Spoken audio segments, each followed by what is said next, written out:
Bueno, yo creo que hay mucho para decir. Mucho, por suerte, lo cual es bueno. Tandil da mucho para hablar. Y la mayoría de lo que da para hablar Tandil es bueno. Y muy bueno también. Lo cierto es que teniendo ahora a este 199 aniversario de la ciudad y prontamente, faltando apenas un año para el Bicentenario, que es una fecha muy especial en el sentido de que debe servirnos como una excusa para plantearnos desafíos.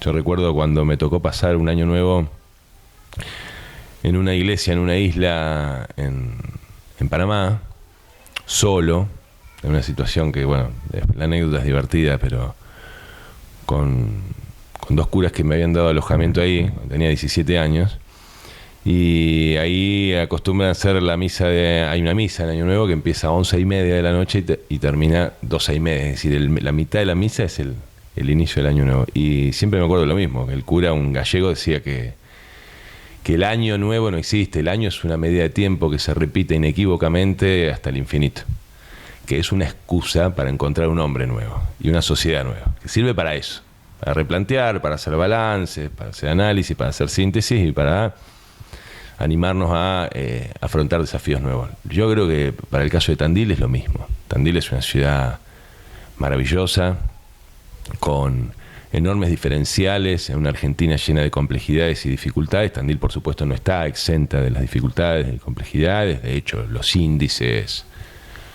más preocupantes como argentinos, como pueden ser la pobreza, la desocupación, en Tandil replican la media nacional. No hay diferencia. Hay un engaño a veces en creer que Tandil es un paraíso en términos sociales. No lo es, pero no deja de ser una ciudad maravillosa y de tener diferenciales importantes.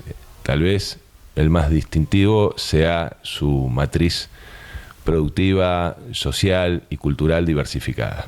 Tandil, al contar con una universidad nacional, con una industria, una tradición metalmecánica que ha sabido y está sabiendo reinventarse y relanzarse, con un área de servicios muy potente, con un agro que es el sector más dinámico de la economía local y aporta más del 42% del Producto Bruto Geográfico, pero que además tiene al frente a generaciones que son de las más innovadoras de la Argentina, que empiezan a invertir en el agregado de valor en el territorio, con un turismo que experimenta con el pozo tremendo que significó la pandemia, pero que vuelve a recobrar el ritmo de la transformación hacia adelante, con una universidad, como les decía, y un nuevo actor como es el sector del software.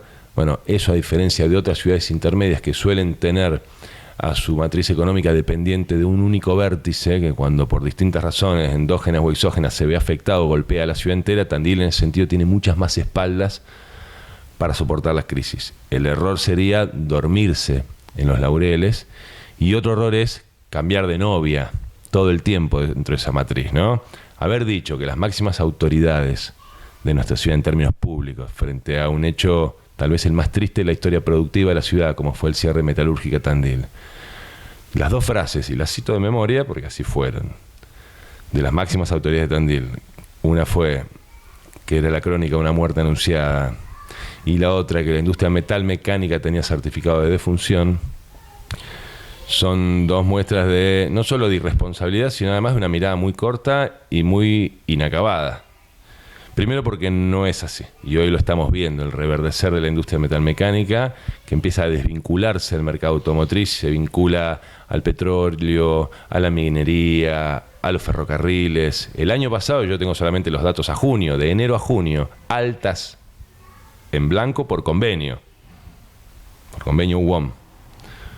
En la primera mitad del año, que no tuvo el despegue que sí tuvo todavía más la segunda mitad, año 2021, todavía con pandemia vigente, 126 puestos de empleo. Me animo a decir que la metalmecánica ha cerrado en Tandil con arriba de los 200 puestos de empleo. Que hace apenas 4 años atrás las máximas autoridades ya han dicho que tenía certificado de defunción. Habla de una mirada errada que tiene una desvalorización de esta matriz productiva diversificada, que cuando un sector está en problema lo que hay que hacer no es negar los problemas o decir que ya está, sino poner el máximo esfuerzo en asistirlo. Y en su momento nos pusimos de novio con el turismo, después fuimos dejando y nos ponemos de novio con el software. Y esto no es en contra de ningún sector, todo lo contrario, lo que quiero decir es que la mirada debe ser integral. En ese sentido, yo creo que el Tandil del futuro inmediato, del futuro que empezó ayer, ¿sí?, tiene como uno de los grandes desafíos, usando el Bicentenario, insisto, como una excusa, el potenciar en su real dimensión y en sus reales capacidades al sector privado de Tandil, que tiene un inmenso potencial, mucho del cual está todavía inexplorado, es decir, necesita del sector público, del Estado municipal, primero visualizándolo, digamos, teniendo conciencia de la capacidad y la potencia que tiene la comunidad de Tandil, el entramado social, los jóvenes, los emprendedores, los industriales, el sector de la tecnología, el sector del agro. Y segundo, a partir de reconocer que eso existe, que esa potencialidad está ahí, empezar a sacarle brillo a ese diamante, a pulirlo, digamos, ¿no? Y eso necesita del apalancamiento, el acompañamiento, ¿no?, el empuje del sector público, en una asociación que debe ser estratégica, no de la boca para afuera, que suena siempre muy linda, sino en acciones de política pública concretas. Creo que ese es tal vez el mayor desafío del Tandil del presente para proyectarse al futuro, y luego cosas que ya no son del futuro, que son de un pasado que nos interpela y que nos pisa los talones, pero sin el cual no hay futuro. El medio ambiente, Tandil se merece, nos merecemos los tandilenses una política pública medioambiental. La merecemos, ya está fuera de discusión. Además, no alcanza con el maquillaje de unos puntos limpios mientras nos negamos año tras año a avanzar progresivamente en una política de separación de residuos en origen. La comunidad tandilense está preparada.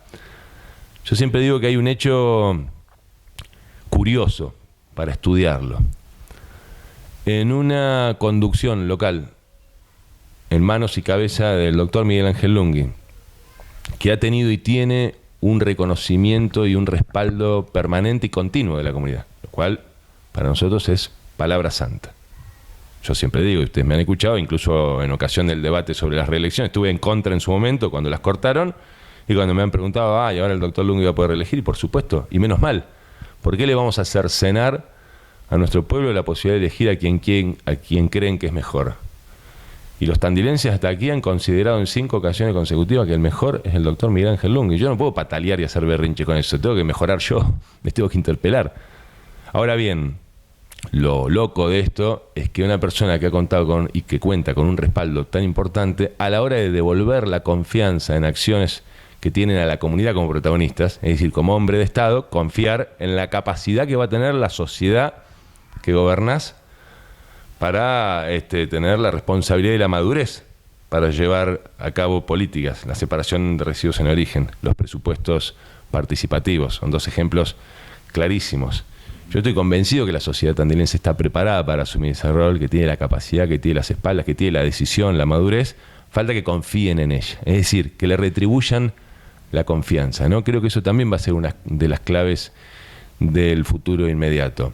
Lo otro, y está asociado al medio ambiente, tiene que ver con tal vez lo más distintivo de Tandil, probablemente en la Argentina, pero sin duda en la provincia de Buenos Aires, que es el milagro de la geografía, del medio de la pampa húmeda, contar con el sistema de la Tandilia, ¿no?, que es esa ruptura maravillosa del paisaje que hace a Tandil único. Bueno, no basta con saber que tenemos sierras y con que ellas son parte fundamental de la conformación de nuestra identidad. Hay que tener un programa, un plan y una política pública para preservarlas, pero también para acercarlas a la gente.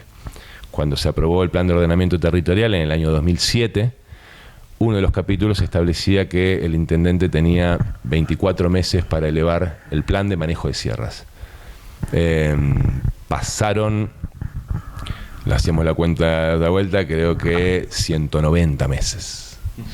Tenía 24, pasaron 190. Eso quedó trunco porque implicaba en sí mismo la participación de la comunidad. De nuevo, confiar, retribuir la confianza que la comunidad deposita en vos. Hay momentos en que te toca retribuirla. Tenemos que hacer algo urgente para no ser una Villa Carlos Paz, con el mayor de los respetos, ¿no? Me tocó ver, porque fui de muy chico con mi familia y volví a ir en pareja con mi familia actual, digamos. Por ejemplo, Potrero de los Funes en San Luis. ¿No? Impresionante, tremendo, ¿no? O sea, la sociedad se comió al paisaje. Esto no podemos permitir los tandilenses. Y además hay de una política para acercar a los tandilenses al paisaje, incluso para potenciar nuestro perfil turístico, que todavía no tiene techo, pero que una de las grandes posibilidades está ahí. La gente visita Tandil, por supuesto, porque tenemos una gastronomía de primera, porque prestamos muy buenos servicios, porque hay una actividad cultural muy vital, que invita, que convoca, pero sobre todas las cosas porque en Tandil hay sierras. Y lo loco es que, y te lo dicen los prestadores turísticos, es que la gente no puede ir a las sierras. Sacando los 5 paseos públicos que se ubican en las sierras, bueno, esto debe poder abordarse con políticas públicas. El intendente se comprometió felizmente en la apertura de sesiones de hace 2 años atrás a elaborar un programa de acceso público y cuidado a las sierras, porque además, como dice el dicho, no se puede cuidar lo que no se conoce o no se puede querer lo que no se conoce. Y la verdad es que a las sierras desde el centro de la ciudad cada vez cuesta más verlas con el crecimiento hacia arriba de la ciudad. ¿Y cómo vamos a garantizar que las nuevas generaciones quieran, conozcan y cuiden a sus sierras si no las pueden pisar, si no las pueden experimentar, si no pueden vivir la experiencia maravillosa? Y lo dice quien me ha tocado tener la suerte de ser hijo de una persona, de Martín Iparraguirre, que era un loco en la época que caminaba las sierras, porque las sierras eran solo paisaje para ser visto a la distancia. Y las hemos caminado con mi viejo enteras. Y hoy que me agarró la cosa del running, de correr, también puedo volver a disfrutarlas. Y de verdad hay una diferencia enorme en la conciencia que uno se forma de nuestro paisaje identitario, si uno puede responsablemente pisarlo, o si le queda solo la alternativa de mirarlo a lo lejos entre un edificio u otro. Ese creo que es otro desafío. Y por último, y este sí es el más importante de todos por lejos, es a tomar conciencia, ya no un gobierno, ya no un color político o el otro, sino la ciudadanía toda, de la urgencia de empezar a adoptar toda una serie de medidas y políticas públicas que tiendan a integrar y a igualar Tandil. Yo uso una metáfora que no es mía, es una figura, una licencia poética, digamos, que Tandil se ha ido convirtiendo lamentablemente en un cristal roto. Hay que volver a integrar las piezas, porque de verdad eso atenta contra la calidad de vida, pero de todos, por supuesto, de quienes menos tienen, pero en primer lugar. Pero hasta el tandilense que más tiene va a ver comprometida su calidad de vida si la ciudad sigue en este derrotero de desintegración y desigualación social. Hoy experimentamos una ciudad guetizada, donde podemos delimitar claramente un área, donde hay un sector de la sociedad que tiene allí el desarrollo de su vida familiar, habitacional, laboral, educativa, de ocio y entretenimiento, de consumo, y no tiene contacto con tal o tal otro sector. Yo siempre cuento lo mismo, que es un caso muy chiquito, pero la misma experiencia. Yo crecí jugando al rugby en el Club Los Cardos. Mi padre fue uno de los 7 fundadores del club. Y en todas las divisiones, desde los 7 años empecé a jugar hasta que terminé la secundaria, siempre habíamos de Nacio, de Gary, de Normal, de Comercio, de Manantiales, de San Ignacio, del Colegio del Sol, de San José, sin distinción. Y se hacían vaquitas para comprarle unos botines al que no tenía, o con los viajes. Hoy mi sobrino más chico juega al rugby en el mismo club que jugaron mis hermanas de hockey, al club en el que crecimos con mi familia, y no tiene un solo compañero de una escuela pública. Es un recorte, si se quiere, muy, muy caprichoso, digamos, ¿no? Pero también decían las abuelas que para muestra sobre un botón. Y debe preocuparnos esto debe preocuparnos. Yo conversaba con vecinos de la calle Magallanes sobre un dato curioso, en una reunión que estábamos teniendo por otro tema, que a Dios gracias se resolvió, que es el asfalto de Magallanes, pero se hizo la tardecita y se encendió el alumbrado público. Y yo los invitaba a mirar para arriba y les decía, ¿qué ven? Las luces del alumbrado público. ¿Pero qué luces ven? Claro, estaban tan acostumbrados que... Bueno, las luces. Entonces, los invito a hacer el ejercicio de trazar una línea imaginaria, no sé, Monseñor de Andrea, España, Marconi, y díganme una cuadra de ahí hacia el sur de la ciudad donde no haya iluminación LED. Y se hizo un silencio. No me van a poder decir ninguna porque no hay ninguna. ¿Por qué de ahí, o de la vía, si se quiere, como un corte para el norte, es muy raro encontrar una cuadra con iluminación LED? ¿Por qué? ¿Por qué nos hacemos esto? ¿Por qué son merecedores de esto? ¿No pagan los impuestos? Sí, sí, por supuesto, pagamos impuestos todos, más vale. Y entonces, ¿por qué al sub y baja de la placita donde estábamos haciendo la reunión le falta un asiento? ¿Y hace cuánto le falta un asiento? Meses. ¿Y cuánto creen ustedes que le puede faltar un asiento a un sub y baja del Parque de los Dinosaurios o del Parque Soñado de los Niños, que son preciosos paseos públicos que felicito al intendente y que además disfrutamos todos los tandilenses, porque no es que hay una frontera, una aduana, ¿no? Pero, y no, ni una semana pueden estar sin un asiento. ¿Y por qué el pasto está así? ¿Y por qué el tobogán está oxidado? ¿Y por qué los juegos que se sacan de un lado del sur, cuando se vuelven viejos, y esto lo sé, y lo sabemos todos, se trasladan al norte? ¿Y por qué las calles no están señalizadas? ¿Y por qué los asfaltos? ¿Y por qué cuando conseguimos, mediante gestiones con los gobiernos nacional y provincial, ingentes recursos para asfalto, asfaltamos lo que asfaltamos y apenas tiramos una cuadra por acá, una cuadra por acá y una cuadra por allá en el norte? Esto habla de una visión que yo creo que es, lo digo con todas las letras, ideológica. Sé que es una palabra fuera de moda, la ideología, y que para muchos resta. Yo es de lo que estoy convencido, la verdad. Yo no hablo, no digo y no hago lo que hago en mi vida en función de si resta o suma, sino de mis convicciones, mis principios y mis valores. Y creo que ese es un problema que va a tener Tandil, que tiene Tandil, que sufren quienes menos tienen, pero que va a sufrir el conjunto de Tandil, que es la desintegración, porque crecimos en una ciudad, y no cuando tenía 20.000 habitantes, una ciudad que ya tenía más de 100.000 habitantes, plenamente integrada, sin resolver los problemas del capitalismo que no dependen de una gestión local, por supuesto, que son la profunda desigualdad que plantea, pero así todo plenamente integrada. Y hoy la ciudad dista de ser una ciudad integrada y lamentablemente va cada vez más hacia este cristal roto, ¿no? Entonces yo esto lo digo desde mi convicción cristiana, en primer lugar, humanista y peronista. Creo profundamente en la igualdad de oportunidades, en el acceso igualitario, los beneficios que la gestión pública debe brindar al conjunto de la sociedad, y creo que eso es una gran cuenta pendiente en Tandil.